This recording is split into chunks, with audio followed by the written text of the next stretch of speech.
Hello everyone, my name is Haniff Mustafa and here's my teammate. Today I have something very interesting to share. I will be presenting our research poster with the title Actions Speak Louder Than Words, which focuses on nonverbal communication at the workplace setting. Now, let me ease you in first. What is nonverbal communication? Well, according to Tiwari 2015, nonverbal communication is any unspoken or unwritten messages that are either intentional or unintentional. She further added that most of the time, nonverbal communication are unplanned, less structured, spontaneous, and blends really well with verbal communication. Another thing to keep in mind is that verbal communication or verbal messages is better conveyed with nonverbal cues. Butella 2015 even stated that body language has a bigger impact in forming an impression compared to verbal messages. You've seen how I've been using my hands quite a bit while I'm talking. Well, that's because that is one form of nonverbal communication.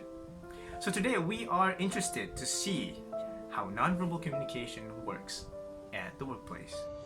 That said, there are 3 research questions that we have formed in order to act as the backbone of our research. And number 1, what is the common types of nonverbal communication at the workplace? Number 2, what are the functions of nonverbal communication at the workplace? And number 3, what are the effects of nonverbal communication at the workplace? Which is why our research objective is to identify the common types, the functions, and the effects of nonverbal communication at the workplace. In terms of methodology, we conducted our research through content analysis of secondary data obtained from multiple researches that deals with nonverbal communication focused on organizational setting. Now let's take a look at the literature behind nonverbal communication. Bonacio et al. 2016 said that the various forms of nonverbal communication can be seen in 3 categories. First, body codes. Body codes consist of body language, kinesics, and oculesics. The second one is contact and sensory codes, which mainly consist of vocalics, olfactics, and also haptics. Finally, the spatiotemporal code, which consists of prosemics, chronemics, and environment. Patella 2015 stated that in terms of the abilities of nonverbal communication, it can be seen in 5 different ways. 1, in terms of accenting, in terms of complementing, in terms of substituting, repeating, and contradicting.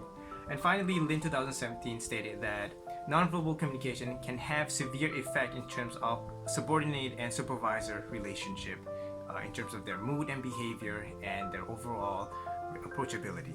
Here are the findings. For the first research question, what is the common types of nonverbal communication at the workplace? According to Carr and Berlich 2019, nonverbal communication strategies that are mainly used at the workplace setting consist of eye contacts, head nods, and gestures.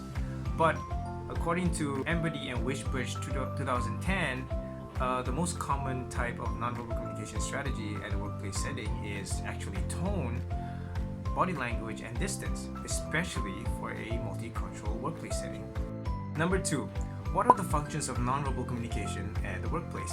Well, according to Patella 2015, nonverbal communications are used to repeat verbal discourses with gestures, complement verbal discourses by using gestures, contradict verbal discourses by making the user seem untruthful, to accent verbal discourses by pointing to a reference in the message, and finally to substitute verbal discourses by using gestures instead. So what we found is that the most common type of function at the workplace is actually complementing and accenting. The nonverbal cues that are used to complement includes facial expression and body posture. In terms of accenting, the nonverbal cues that are used include facial expression and hand gestures. Number 3, what are the effects of nonverbal communication at the workplace? So we found that nonverbal communication affects both employees and supervisors. In terms of employees, it has an effect on the rapport between employees through the display of emotions like facial expression and eye movement. This has profound influence on their mood, while they're interacting at the workplace in 2017. Additionally, we also found that supervisors and employees' relationship can strengthen to the use of nonverbal communication.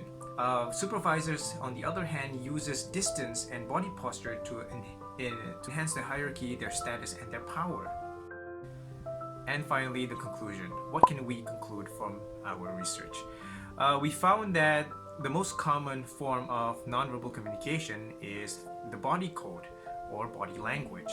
Nonverbal communication functions mostly as complementing and to accent, which has profound effect on employee-supervisor relationship, their mood and behavior, manner of interaction. That is all for me. My name is Muhammad Haniff bin Mustafa again, and thank you for your time.